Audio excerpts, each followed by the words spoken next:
see, we have a bumpy road. That's not for just certain people. You see, if you don't have any bumps, then you're not moving or breathing. You see, you got to learn how to navigate on a bumpy road. The books you read, the tapes you listen to, and the people who you associate with will determine where you end up in life.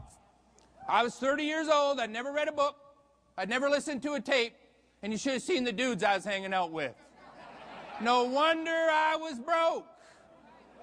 So here's what happened is I'm reading that book, and I'm not a good reader, but I'll tell you what, when I get interested in something, I get focused, I can do anything, I believe.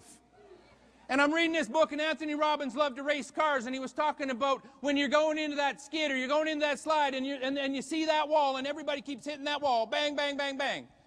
And then he said, but here's what he started to understand, and what the teacher started to teach him. He said, when you start going into them skids and you start getting in them bumps, and you start looking at the wall, you got to take your eye off that wall, and you got to focus on where you're going. You see, we're all going to have walls, we're all going to have bumps, but we also got to focus where we're going.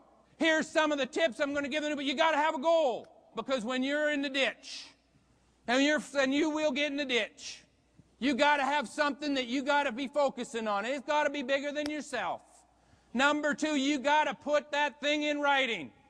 You need a goal card. You need to be able to touch that goal. You got to be able to feel that goal. You got to be able to get emotionally involved with that goal. And when you can get emotionally involved with that goal, it don't matter how big that ditch is. It don't matter how big that bump is. You start bouncing. It's like you got a pad of armor around you. I think somewhere in the Bible, you got to put that armor around you, and you got to go forth. Number three, you've got to have a timeline. If you don't have a timeline, I don't believe that you're ever going to know when you get there. It's like just the other day, and it only took me 15 years to do this. There's a chapter in Think and Grow Rich called Autosuggestion. It's chapter 3, 4, maybe 5. It's 4 pages, and it talks about exactly how to write a mission statement and breaks it down word for word, how to get that timeline and read it before you go to bed at night and read it before you wake up in the morning, and you start to get that in there. I've made a decision to read my mission statement every day until the end of April, and when we get there, we'll need a new one. You can do the same thing. It explains everything how to do it on chapter 2. And Think and Grow Rich. Number 4, you got to develop a plan. You ain't got no plan, you ain't getting there. And it didn't say that you need to have a plan. In the beginning, it says develop a plan. Think and Grow Rich.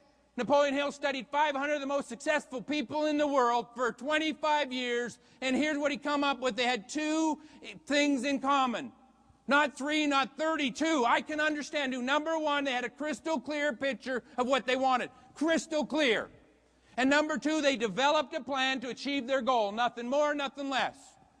I told all my leaders they need to go take successful people out for lunch while they're here. Somebody that you can learn from. Bonnie and I took Rich Miller and his wife out for supper and dinner, and did we learn something? Give them guys a hand. What a great job they're doing for this company. Absolutely. Step number 5, you got to pay the price, you guys. There's a price to pay. You know what, every one of my leaders that are blowing and going, I don't know what city they're in or where they're going, but I'll tell you what, you just watch your downlines grow and grow and grow. There is a price to pay for freedom. A short price to pay right now. And step number 6, you've got to think about achieving your goal every single day. You got to dream about it. You got to think about it. You got to love it. Your goal's got to be emotionally, and it's got to be bigger than yourself. Paul Orbison is the best visualizer I've ever met in my entire life. This guy's got a goal and a plan. He gives us messages every day. Some will take it, some won't. But here's what I'm going to tell you. I'm going to listen to this guy. I'm going to follow his way. And I'm going to take this thing as the best of my ability to right to the top. You guys, we have got a tool and a vehicle to get us free. You know what? It's not about you getting free. It's about the people. You build that vision and you stay that faith, and I'll tell you what. We are going to take this company to number 1 in the world. There'll be more millionaires in this company than any other company. Let's go do it!